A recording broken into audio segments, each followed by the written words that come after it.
Good morning. Thank you for joining us for this mayoral forum hosted by COOP. I'm Stacey O'Brien, the current chair. COOP, or the Council on Older Persons, has been an advisory group to the Center for Community Solutions for over 75 years and functions as a resource and advocate for older adults across Greater Cleveland.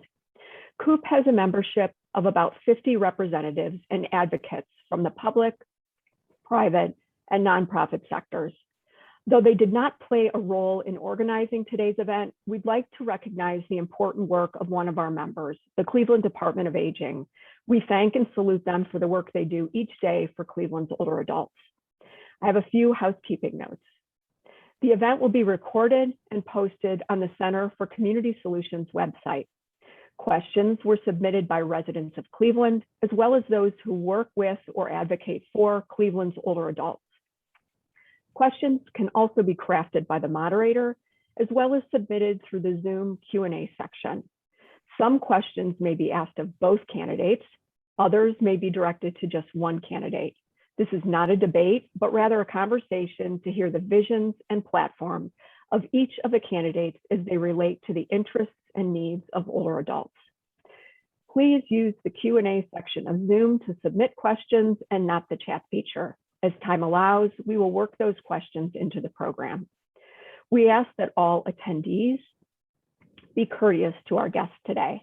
While you will be muted, any disruption can be caused for removal from the Zoom event. The hashtag for today's event is Senior Forum. Our presenting sponsor for the forum is the Western Reserve Area Agency on Aging. Here to speak on behalf of Western Reserve is the Director of Community Outreach and Advocacy, Ms. Fatima Perkins. Fatima. Good morning. I am bringing a welcome from Western Reserve Area Agency on Aging, our CEO, Dr. E. Douglas Beach, our board members, and our 5-county advisory council. As you know, nationwide, older adults are a vital part of the community. They play a pivotal role in economic development and in our neighborhoods. Older adults typically have a high percentage of voter turnout. It is important to recognize that older adults have been disproportionately impacted by the pandemic. As a nation and locally, it is important for leaders to recognize the need to prioritize support for older adults. The city of Cleveland plays a huge role in the future of Cuyahoga County, as well as our Northeast Ohio region. We all want our seniors to be informed advocates. Western Reserve Area Agency on Aging is proud to sponsor today's forum to further ensure that Northeast Ohio residents have what they need to live with dignity and respect. Thank you. Our host sponsor today is Benjamin Rose Institute on Aging. Orion Bell, President and Chief Executive Officer, is here to speak on behalf of Benjamin Rose. Good morning, and welcome virtually to the Benjamin Rose Institute on Aging. Benjamin Rose Institute on Aging has been a Cleveland institution since 1908, and with our mission to support older adults and family caregivers through a combination of direct service, research, and advocacy. And it is in that advocacy role today that we are pleased to be able to be the host for the forum. I'd like to take a moment to thank the candidates for your attention and interest to issues that are important to older adults. And I'd like to take the opportunity also to thank our community partners in the Western Reserve Area Agency on Aging and the Centers for Community Solutions in bringing this forum together as a program with the COOP. Older adults make up a growing percentage of the overall population here in the greater Cleveland area. And as Fatima noted, they're also more likely to be active in elections and participating in local politics.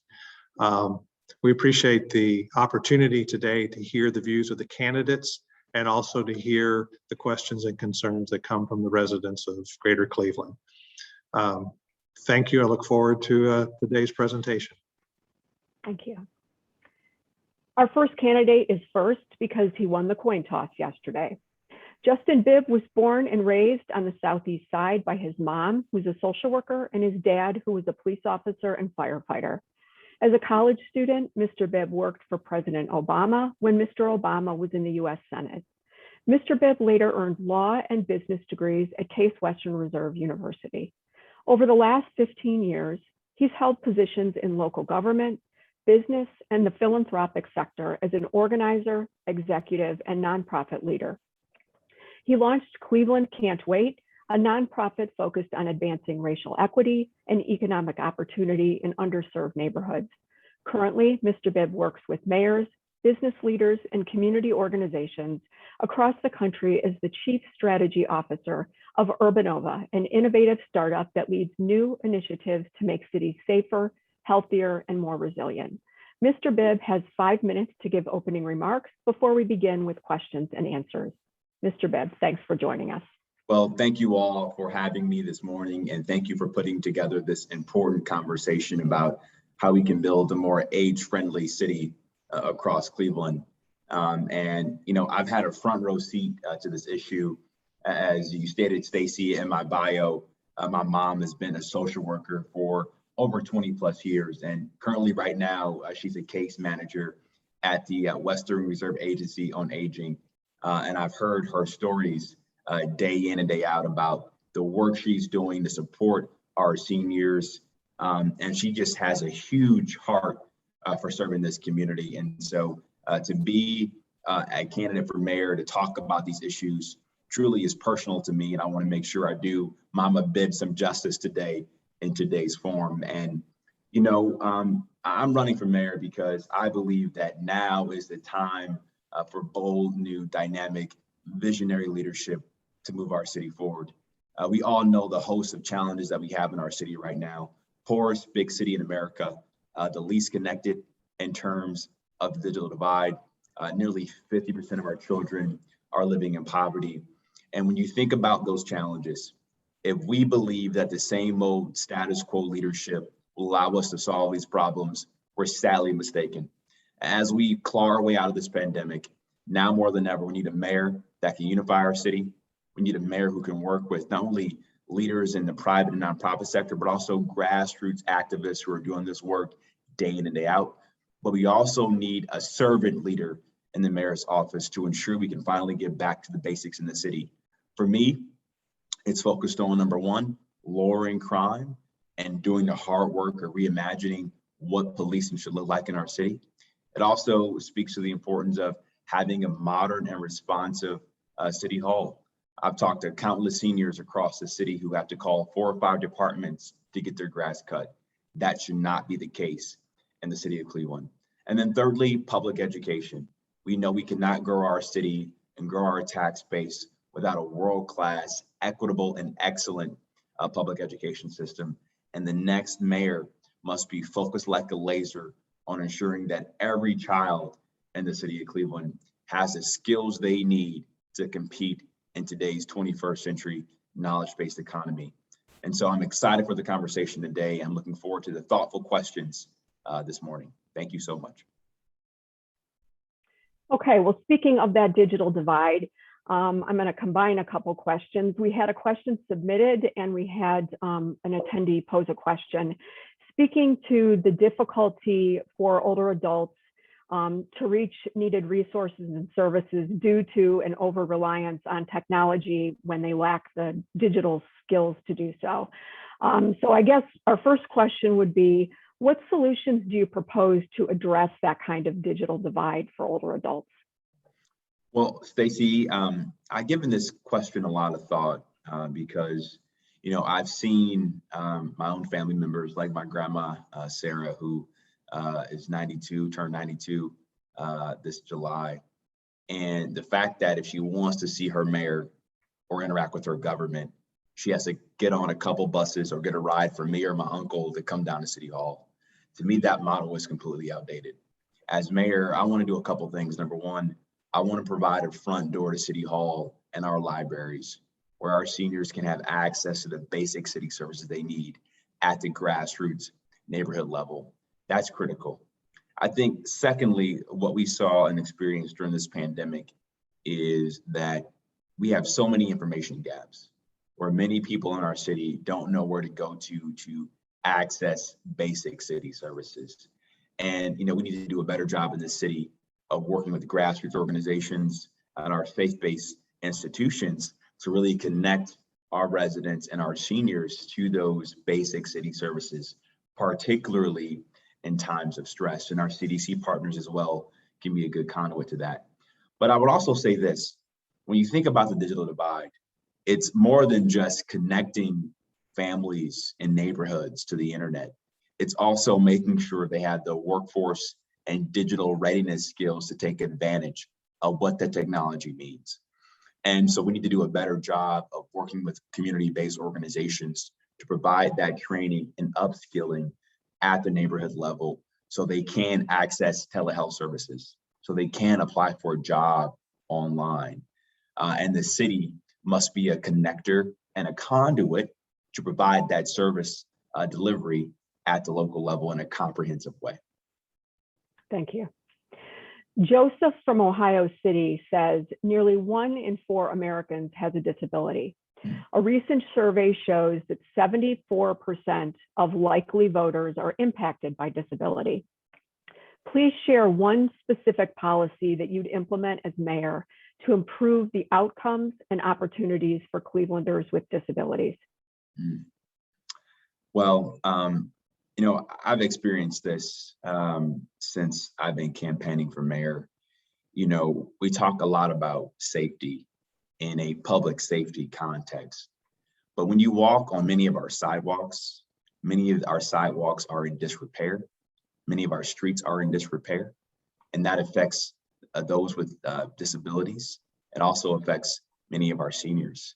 And so when you think about how we do a better job of putting people and neighborhoods first, making sure as a city that we have massive repairs to our sidewalks to ensure that our neighborhoods are safe for our residents to walk on, making sure that our streets are well paved and our streets are well lit as well to keep people safe and secure in their neighborhoods.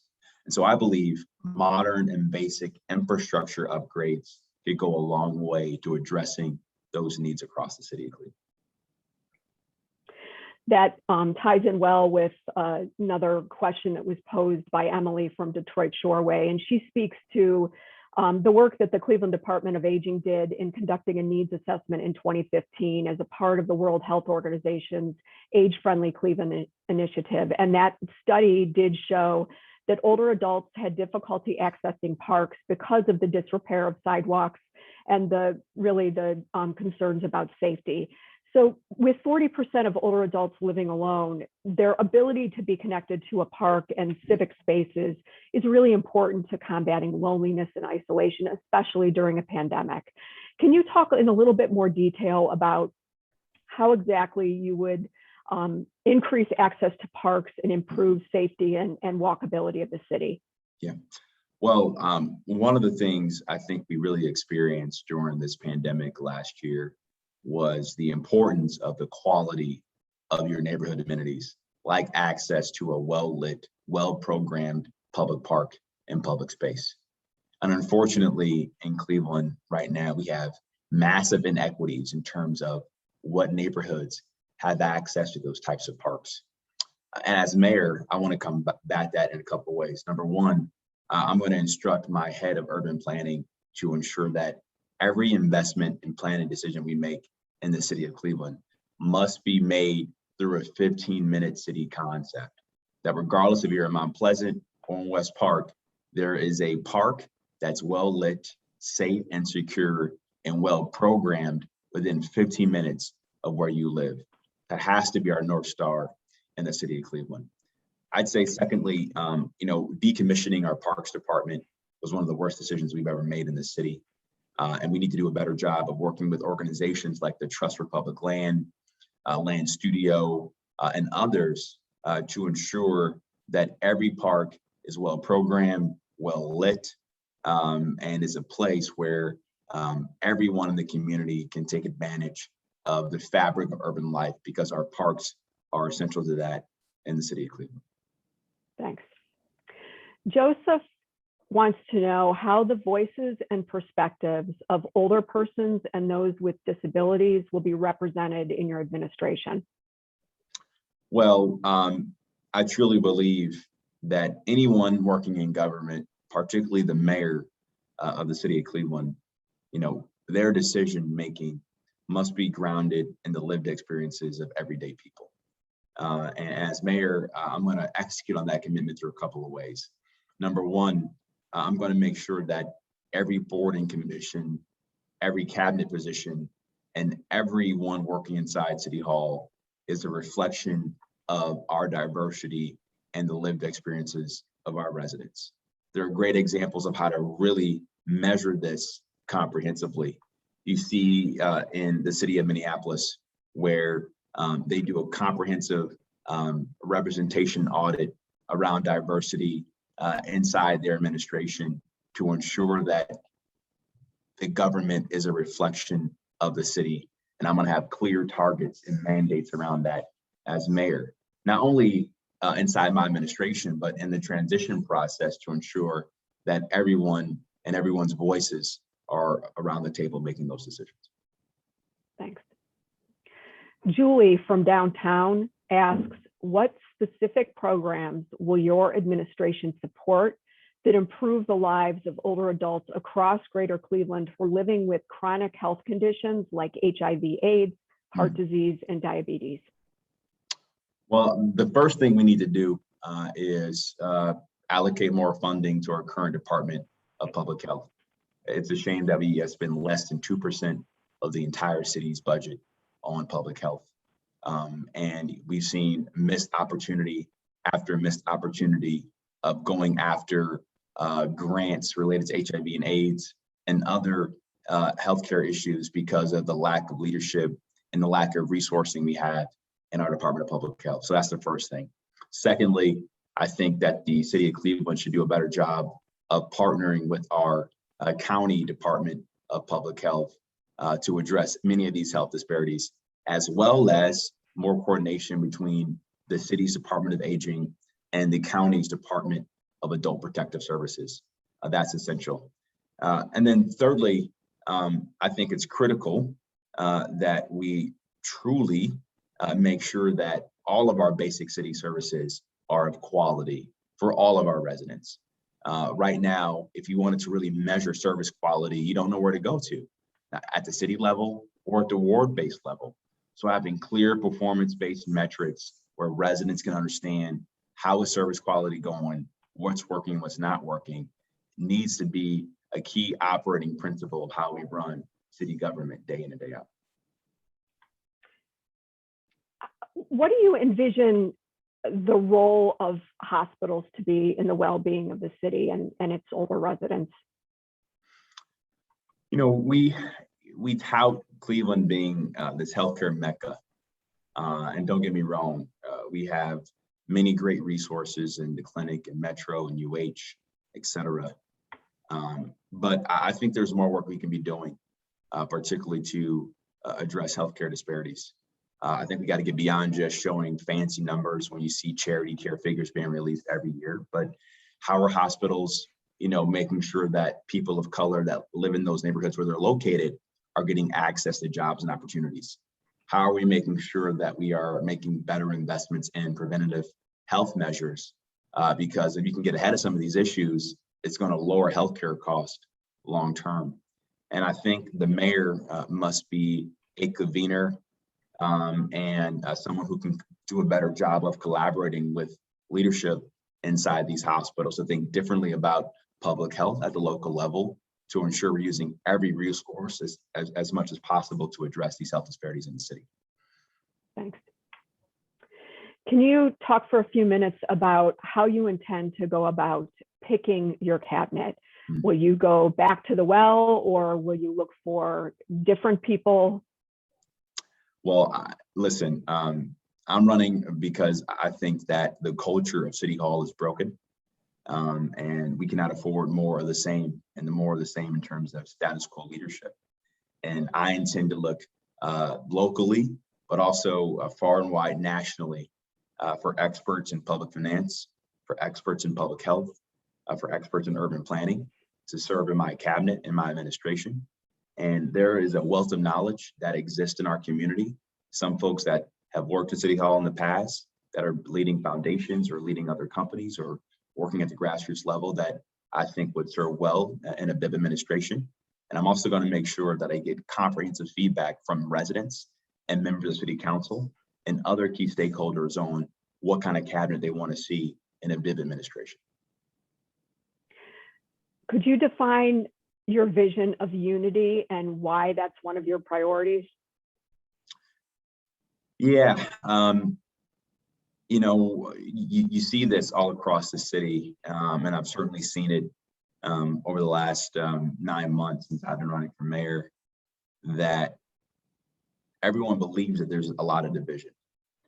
And is there a lot of disparity in the city? Absolutely.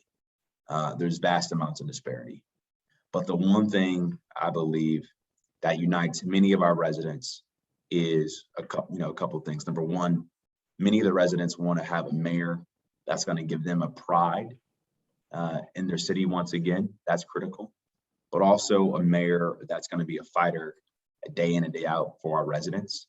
And that's the same vision folks want to see, regardless if you're on the east side or the west side. And I think a mayor that can embody that and can be that bridge builder is a mayor that can lead this city to have better unity. And I think if you look at the results of our primary election victory last Tuesday, we truly ran a citywide campaign from the beginning. And we have a broad-based support on both sides of town. And I think it's that kind of new political coalition we need to do the hard work of reimagining what City Hall should look like coming out of this pandemic as we try to build the most inclusive comeback in our city's history. Thanks. Joseph from Ohio City wants to know how you will not only increase the frequency and distribution of public transit, but also ensure that it's accessible for those with limited mobility and other disabilities. Well, I had a front row seat to this during my time on the board of RTA. I believe that the bus route redesign study we executed was a good step in the right direction, given the fact that we have limited resources right now from the state government in terms of funding for public transit. I think long-term, you have to do a couple things. I think number one, the next mayor must work with India Birdsong, NOACA, our chamber, and other key stakeholders to identify some additional alternative revenue sources to better invest in public transit. That's essential, but because we can't increase frequency and can't increase the distribution of public transit without additional revenue long-term. So that's an immediate pain point. I'd say, secondly, one thing I intend to lead the charge on as mayor would be a comprehensive department of mobility and transit that works with RTA, the port, and the county to ensure that we are planning a more transit-oriented, mobility-friendly city and region. It's critical. And it's important as well as we think about future economic development projects that we have a laser eye focus on transit-oriented development because it goes back to my prior point about the 15-minute city.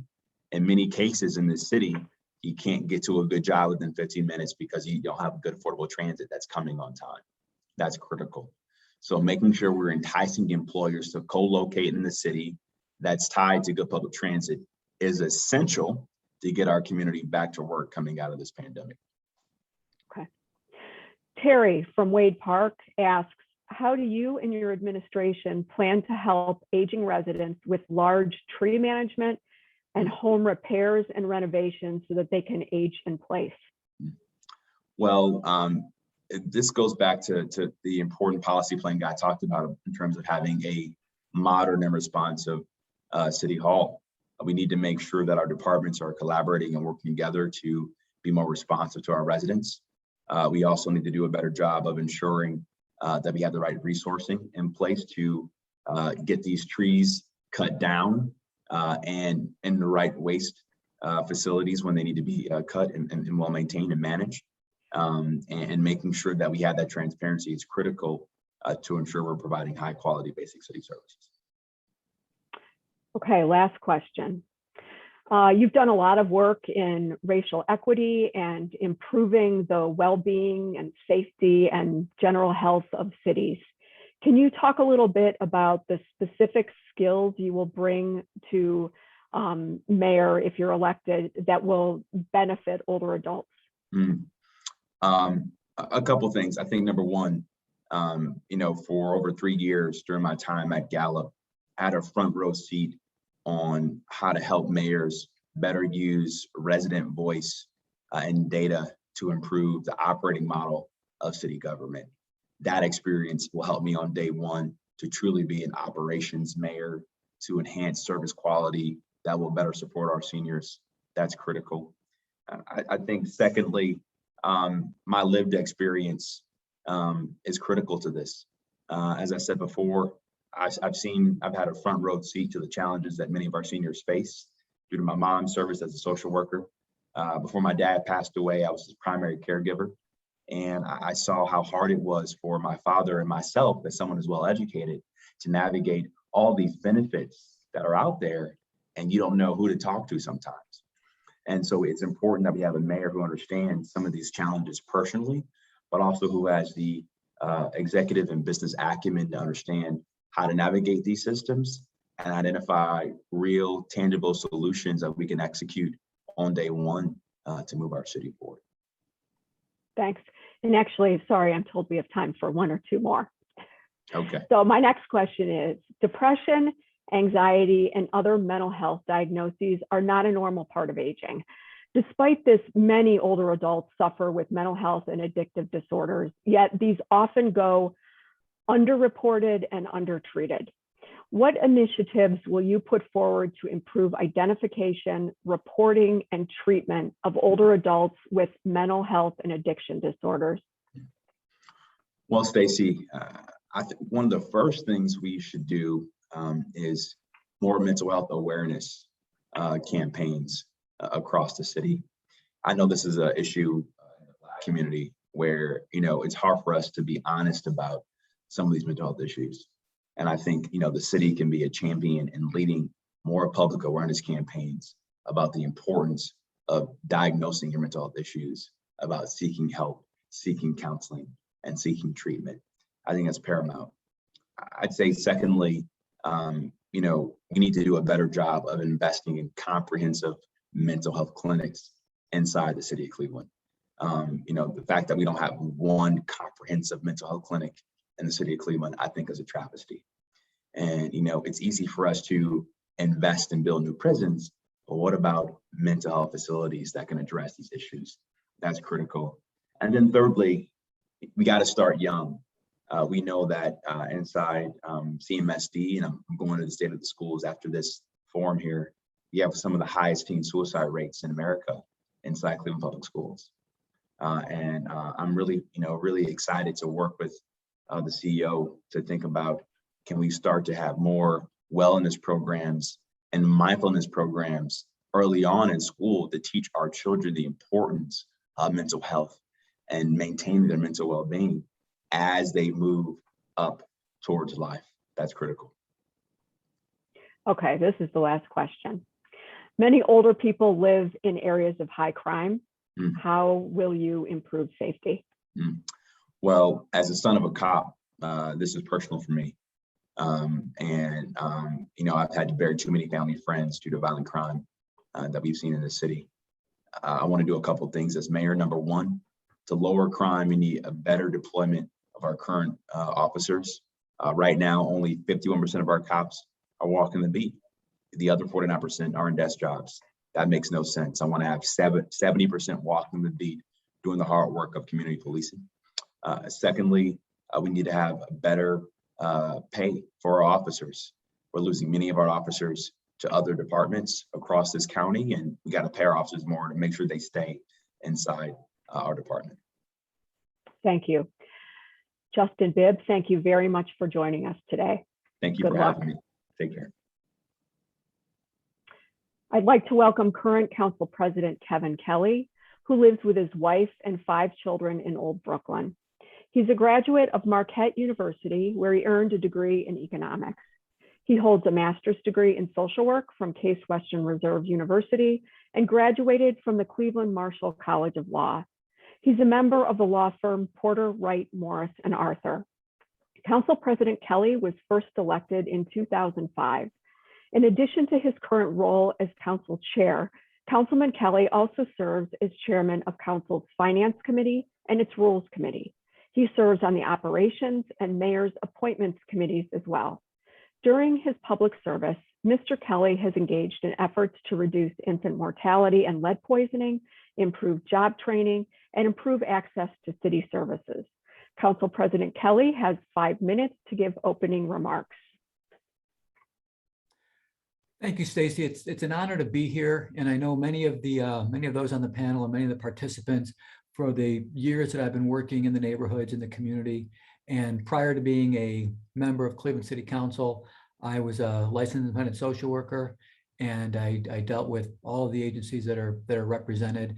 And I just really think that it's great that we really have an important conversation about these issues, because if you look at the population of the city of Cleveland, one thing that is for sure is our population is aging, and we need to make sure that the city administration is aware of that, understands that issue, and is nimble enough to make the policy changes to make sure that we are responding and providing the quality of life that all of our citizens are entitled to. And what we really need to start thinking right now is, what are those things that our city can do, to make sure that we are encouraging and enhancing independent living. We have to make sure that we are always focused on promoting the quality of life for our seniors. And it's not as easy to do as it is to talk about it, but we really have to look at what are those issues that affect the quality of life, and how do we go about improving them. Issues of transportation, of nutrition, social connectedness, combating isolation. That's got to be something that we put on the front burner and make sure we're dealing with it right away. And also, we can't stop there. We have to make sure that we're doing those activities that encourage lifelong learning, creativity, and just defeating isolation and the fact that, or the feeling that somebody might not feel a part of the community. And as I'm running for mayor, just looking at my background, I was raised a certain way. I was kind of raised where you do the work and you don't talk about it, you don't exaggerate about it, you just do it, and your work will speak for itself. It's been a good life formula, but it's not great for politics. So some of the things that I have done and intend to do moving forward, first of all, we need to look at transportation. Right now, the city of Cleveland does provide transportation through the Senior Transportation Connection. The problem is that it's limited to the 2 trips, and the grocery store has to be in the city of Cleveland. Problem is we have too many food deserts in the city of Cleveland. We need to make sure that we are, Dave's is a fantastic resource, but we don't have enough full service grocery stores in the city of Cleveland. So we need to take a look at that. When you look at the technology resources, we have a digital divide, and our seniors are affected by this. And I know that from what we've done in Old Brooklyn. By launching Old Brooklyn Connected, we know the seniors that use the service. We know that they rely on it. We know that this is how people talk to their families on Facebook or whatever the platform is. But digital divide has to be more than an academic term. We have to solve this. We have to understand that this is keeping people apart. And if we think about that, matters a lot for health and telemedicine. We need to make sure that we are connecting all of our citizens to the resources that our city offers. With housing, if people are aging in place, which we want to encourage, we want people to age in place, but we have to make sure that the resources are there. That's why, as council president, I started the age-friendly home investment program, because too many of our seniors weren't qualifying for the existing programs, yet their roofs were still leaking, their porches are still falling down, their sidewalks needed to be repaired. And that's why this is not a loan program, this is a grant program that we sent money aside, because we valued that. We valued seniors living in their homes. We prioritize the fact that too many seniors were whether it was an income barrier, for some reason they were locked out of the existing programs. So we created this program, and it has served hundreds of families, hundreds of seniors across our city since its inception, and I intend to expand that. our economic security project. We need to make sure that we are continuing to monitor and look at the economic security. What are we doing to make sure that we are protecting the financial well-being of our seniors as they age? Because when you look at the cost of medical services, the cost of maintaining a home as it ages, these are tremendous burdens that have to be carried. But I absolutely believe that we can come together as a city, we can improve these services, we can make Cleveland, Ohio, the best city to age in place, to age in your home, to age in your community, through parks, through our recreation services, through opportunities for lifelong learning. I've supported the activities of senior citizen resources from the first year I was in council, and I will continue to do so as mayor. I think those types of quality of life, community building, engagement in community are absolutely critical for our entire community. Thank you. You talked about technology as keeping families either connected or disconnected. The lack of digital skills in older adults and access to technology prevents many older adults not only from staying connected with families, but also simply from accessing resources like COVID-19 vaccines. How would you go about improving that? Right. I would take the approach that we took in Old Brooklyn, and we take it at a citywide level. So when we first launched Old Brooklyn Connected, which is our community's free high-speed internet program that is available to our residents, we didn't start by just deploying the system. We started with a distribution of devices, but more importantly, we started with education. We held classes on the basics of how do you operate a computer. We had them at Estabrook Recreation Center. We had them at the South Brooklyn branch of the Cleveland Public Library. We had them at Old Brooklyn Community Development Corporation, because we know we can't just put something up, deploy a technology and just assume people know how to use it. We have to start, by educating the citizens that it exists, why it's important, and why we need to move forward.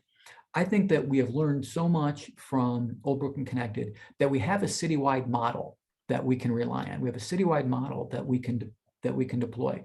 Now, it won't be the exact same because we've learned what the weaknesses might be citywide. But if you look at what's happening with Digital C, if you look at what's going on in the community, the fact that there's $20 million was put towards this by the Mandel Foundation, by the Myers Foundation, City of Cleveland's going to contribute $20 million to this effort. There's an application in the state.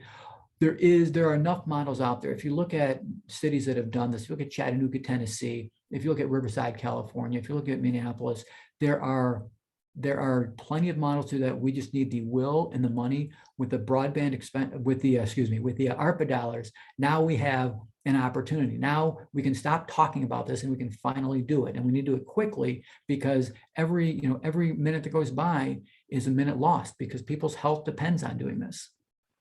Thanks. One of the people that submitted a question, Joseph, wants to know how the voices and perspectives of older persons and those with disabilities will be represented in your administration. Thank you.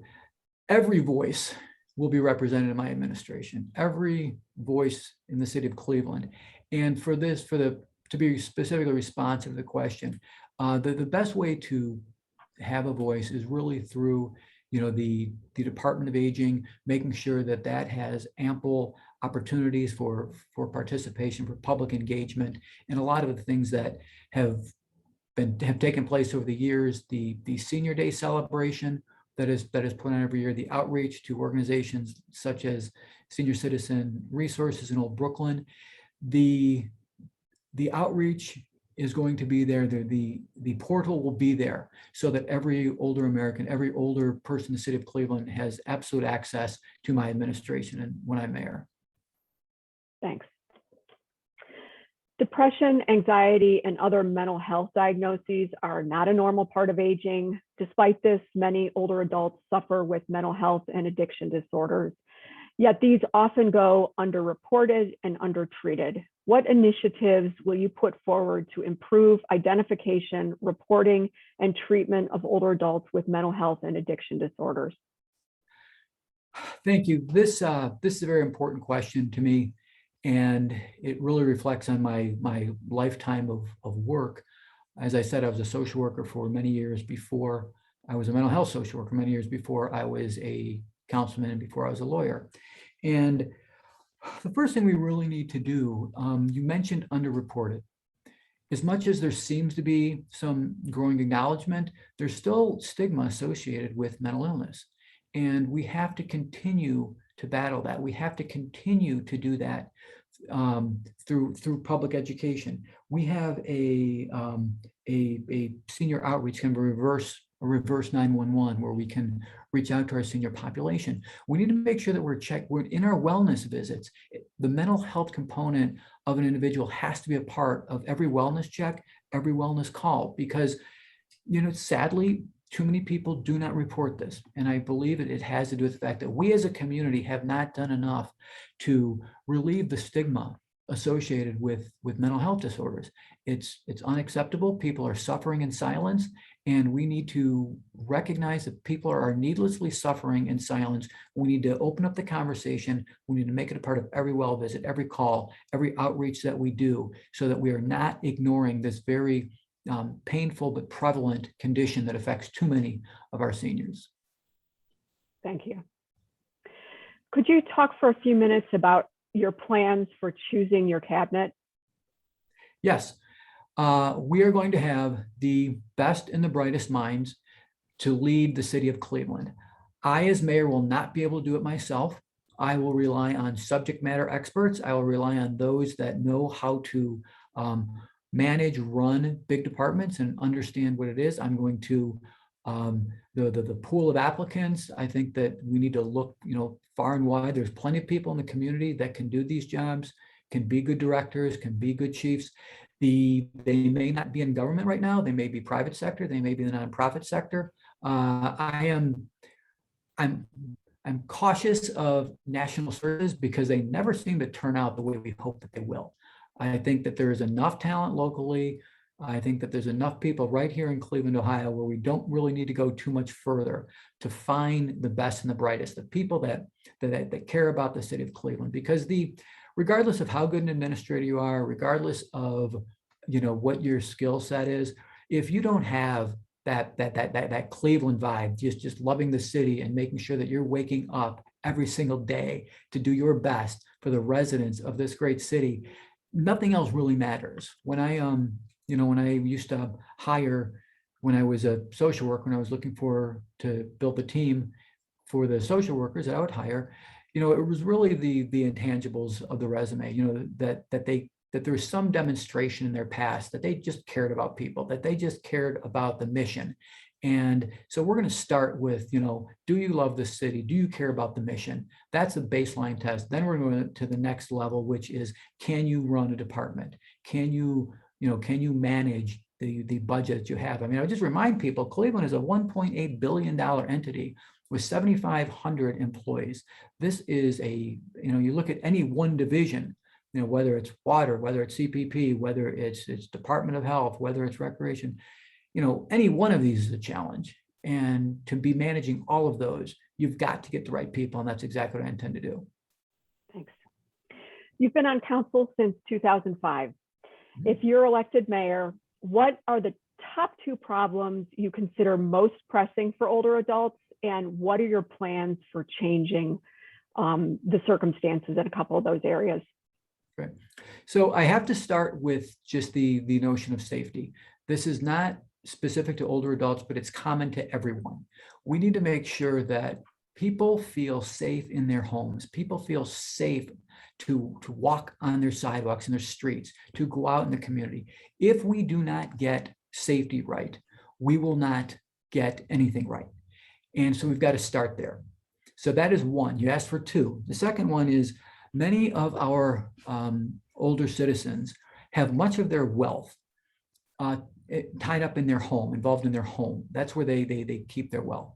So we need to make sure that we are eliminating blight. We need to make sure that we are, tearing down vacant and abandoned homes, creating safe communities, so that we can protect the property value of those older, of our older citizens that have invested their lives, raised their families, put their time, their heart, their soul into this community.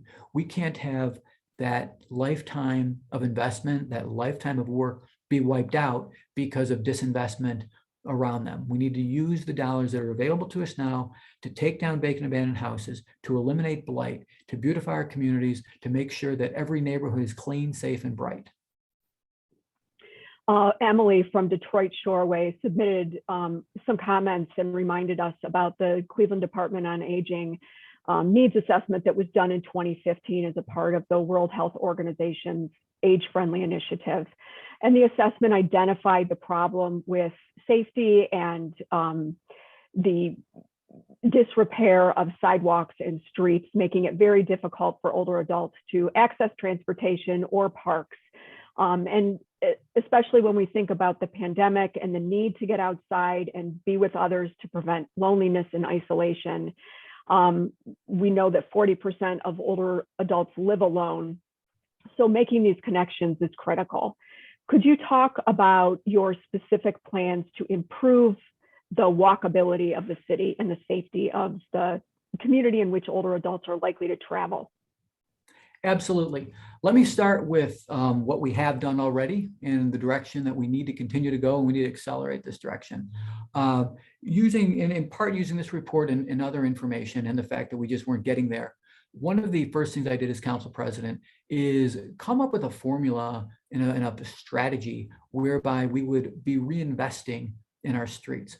What we were doing before was woefully inadequate. We were underinvesting in our streets, and there was no methodology of choosing which streets would be resurfaced, except for a list that was submitted by the council person. There's 17 of us. None of us are engineers. So it was there was no science behind it. So what we did was we decided to do a citywide assessment of all the streets in the city of Cleveland, and we prioritized them. And we ranked them, and we did them worst first, and we tripled the budget. Most importantly, we put the dollars into those to increase our what's referred as pavement management rating. So there we have the streets, but the problem is, what about sidewalks? What about the fact that too many of our citizens, older citizens, kids on bikes, whomever, use our sidewalks? And one of those things in life that just doesn't seem fair is the fact that the right of way can have a tree on it. The tree is owned by the city. The tree can raise your sidewalk, but it's your problem. It's the homeowner's burden to fix. So that's why we started the tree damage sidewalk program, and we made that available we went hand in hand with the resurfacing plan. In addition, we have the 50-50 sidewalk program. We need to take all these resources and we need to scale them up because they do work. The approach that we've taken to streets, we're nowhere near where we need to be, but it's certainly improved. Where we are with our tree damage sidewalk program, we're not done, we're not close to done, but those streets that have been affected by it are safe, good, well-traveled sidewalks. But we need to make sure that we are looking at our entire infrastructure in terms of how are we creating walkable communities? Are we creating communities where people can walk to parks, can walk to grocery stores, can walk to those amenities that they need to improve their quality of life? Terry from Wade Park specifically spoke about trees, and especially large old trees on the property of older homeowners, and asked how your administration would address large tree management and things like home repairs and renovations so that older people can age in place. Great, thank you. So I will say that I'm a tree fan. And I know that sometimes they do cause problems with sidewalks, but we need to fix the sidewalks and not necessarily take the tree down. I think that from a public health perspective, we need to really look at the tree canopy and how do we go about improving that. But again, I do not think it's fair that the city's tree can damage your sidewalk and it's your problem. We have to make sure that we're managing our canopy in a way that does not damage homeowners' property. But I want to in addition to managing the tree canopy and our trees properly and our public right-of-ways properly and making sure that it's safe to travel on them, part two of the question was, what are we doing to provide resources so that citizens can age in place? And as I mentioned at the top of this discussion for my part, that is exactly what we did with the Age-Friendly Home Investment Program. We recognized that through whether the income guidelines were too onerous, whether through some sort of estate planning, the home was in a child's name that would wipe you out from eligibility of different projects, that we needed a mechanism where those costs that, when the estimate of $10,000, we looked at it as an approximate repair expense that would that can help with a roof, a sidewalk, expenses that are big, but certainly that older adults and I couldn't do a driveway on my own, probably. It would be I don't know how, or a roof. How can we get resources so that they can age in place? If your roof is leaking, the only problem with that is everything that's underneath it. And we have to make sure that we are providing resources so people can age in place. And this is just an example of, as council president, I saw a need.